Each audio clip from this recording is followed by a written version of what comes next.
ఇవి 7 రాళ్ళు ఒకే వరుసలో తూర్పు ముఖంగా ఒక్కొక్కటి మీద పసుపు కుంకుమ ఉంటుంది. పక్కన పూలు కూడా ఉంటాయి. కాస్త దూరంగా ఒక చిన్న రాయి ఉంటుంది. పడమర ముఖంగా ఉంటుంది. ఈ రాళ్ళు ఏంటి అని మీకు డౌట్ రావచ్చు. ఇవి సప్త మాతృకలు, 7 సోదరి దేవతలు. వీళ్ళలో 3వ వారే శీతలా భవాని. ఆ 6 సోదరుల ముందు ఒక చిన్న రాయి కనిపిస్తుంది కదా, దాన్నే ఈ 7 దేవతలకు సోదరుడు. ఇప్పుడు మీకు ఒక ప్రశ్న రావచ్చు, ఇవి రాళ్ళు మాత్రమేనా లేక వేరే ఏదైనా? ఇవి కేవలం రాళ్ళు కావు. ఇవి ఒక జాతి ఆత్మ, ఒక సంస్కృతి గుర్తు, ఒక యుద్ధ స్మృతి.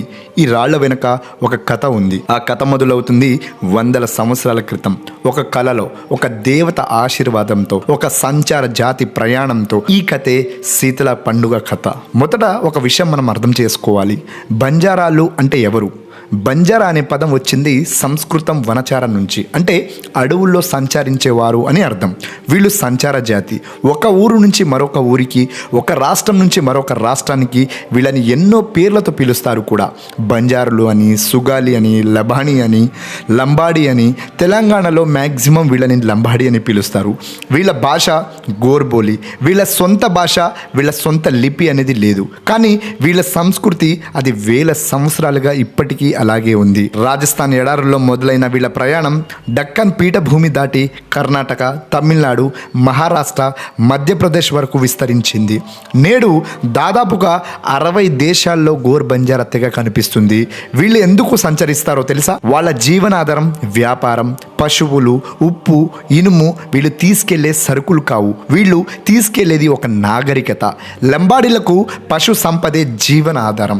వాళ్ళ ఆర్థిక వ్యవస్థ పశు సంపద మీద ఆధారపడి ఉంటుంది. అందుకే వాళ్ళు పశుగ్రాసం, నీరు ఎక్కువగా లభించే కొండ ప్రాంతాల్లో, అడవి ప్రాంతాల్లో తండలు ఏర్పాటు చేసుకొని బతుకుతారు. కానీ ఈ సంచార జీవితంలో వీళ్ళు ఒక విషయం ఎదుర్కొన్నారు. వ్యాధులు, మహమ్మారులు, తమ పశువులను చంపేసే అంటు వ్యాధులు. ఆ సమస్యకి పరిష్కారమే శీతలా భవాని. ఇప్పుడు కథలో మళ్ళీ వద్దాం. పురాతన కాలం బంజారా వాళ్ళు అడవుల్లో నివసించేవారు. పశువులను పోషించుకునేవారు, వ్యవసాయం చేసేవారు, ఆవు పాల నుంచి నెయ్యి తయారు చేసి వ్యాపారం చేసేవారు. ఒకసారి వాళ్ళ పశువులకు ఒక వ్యాధి సోకింది. ఎన్నో పశువులు చనిపోయాయి. ఆ గ్రామానికి పెద్ద నష్టం వచ్చింది. ఒక రాత్రి ఆ గ్రామ నాయకుడి కలలో 7 దేవతలు ప్రత్యక్షమయ్యారు. వాళ్ళు అతనికి చెప్పారు, ఒక చెట్టు కింద మా 7 విగ్రహాలను ప్రతిష్ఠించు, మమ్మల్ని పూజించండి, బలులు ఇవ్వండి, అప్పుడు మేము మీ పశువులను కాపాడుతామని నాయక్ కలలో చెప్పారు. వ్యాధులను తొలగిస్తామని కూడా చెప్పారు. ఆ 7 దేవతల్లో ఒకరు శీతలా భవాని. మీరు ఆ నాయకని కొంచెంసేపు ఊహించుకోండి. మీ కళ్ళ ముందు మీ పశువులు చనిపోతున్నాయి, మీ కుటుంబాలు ఆకలితో ఉంటుంది. అప్పుడు మీ కళ్ళలో 7 దేవతలు కనిపిస్తారు. మీరేం చేస్తారు? నాయక్ ఆ కళలను గ్రామస్తులకు చెప్పాడు. అప్పటి నుంచి వాళ్ళు శీతల పండుగ చేయడం మొదలుపెట్టారు. ఆ 7 సోదరుని మళ్ళీ పేరేంటో తెలుసా?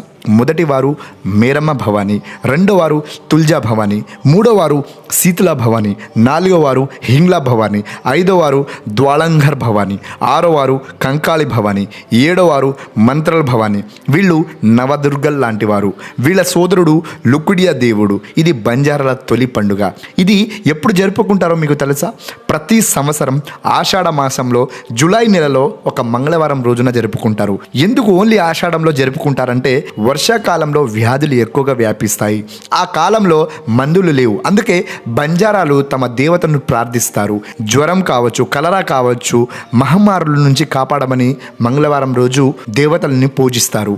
ప్రతి సంవత్సరం మంగళవారం రోజున మాత్రమే ఈ పండుగ జరపడం వాళ్ళ సాంప్రదాయం. ఎలా జరుపుకుంటారో తెలుసా? ఇందులో 7 భాగాలు ఉన్నాయి. మొదటి దిశ స్థల నిర్ణయం, అంటే ఒక ప్లేస్ని ఎంచుకుంటారు. తండా బయట తూర్పు దిక్కున 7 రాళ్లను ప్రతిష్ఠిస్తారు. కొత్త ప్రారంభానికి, ఉదయించే సూర్యునికి ఎదురుగా పెడితే వాళ్ళకి మంచి జరుగుతుందని నమ్మకం.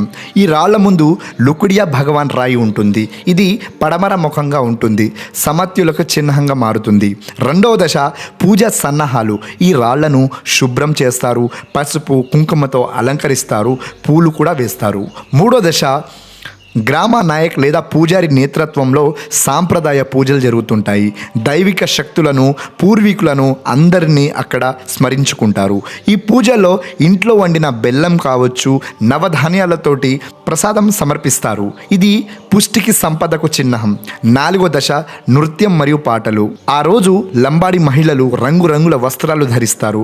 వాళ్ళు గుండ్రంగా నృత్యం చేస్తారు. బంజారా పాటలు పాడుతూ ఎంతో సంతోషంగా గుండ్రంగా తిరుగుతూ శీతల భవాని పండుగను జరుపుకుంటారు. ఆ పాటల్లో సీతాలమ్మ కథ కూడా ఉంటుంది. ఆమె రక్షణ, ఆమె పోషణ. 5వది బలి. నృత్యాల తర్వాత ఒక మేకను బలి ఇస్తారు. 6వ దశ పశు సంరక్షణ. ఆ తర్వాత ఆవులు కావచ్చు, మేకలు కావచ్చు, గొర్రెలను ఒక పవిత్ర రేఖ మీద నుంచి నడిపిస్తారు. ఆ రేఖ వాటికి సీతాలమ్మ రక్షణ ఇస్తుందని వాళ్ళు నమ్ముతారు. పశువుల మీద గుగ్గిస్ అనే ప్రత్యేక నైవేద్యం చల్లుతారు. అది ఎలా తయారు చేస్తారంటే నవధాన్యాల్లో మేక రక్తంని కలిపి ఆ గుగ్గిస్ పశువుల పైన చల్లుతారు. ఎందుకంటే పశు సంపద శ్రేయస్సు కోసం. 7వ దశ సామూహిక భోజనం.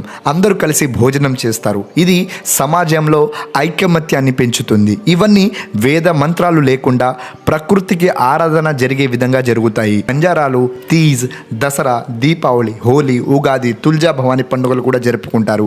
ఇది బంజారాల సంస్కృతి. ఇది శీతల పండుగ కథ. మీకు ఈ కథ ఎలా అనిపించింది? మీ ఊర్లో ఇలాంటి సాంప్రదాయాలు ఎక్కడైనా మీరు చూసారా? కామెంట్లలో చెప్పండి.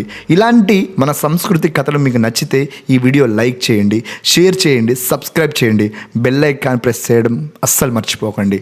Thank you so much.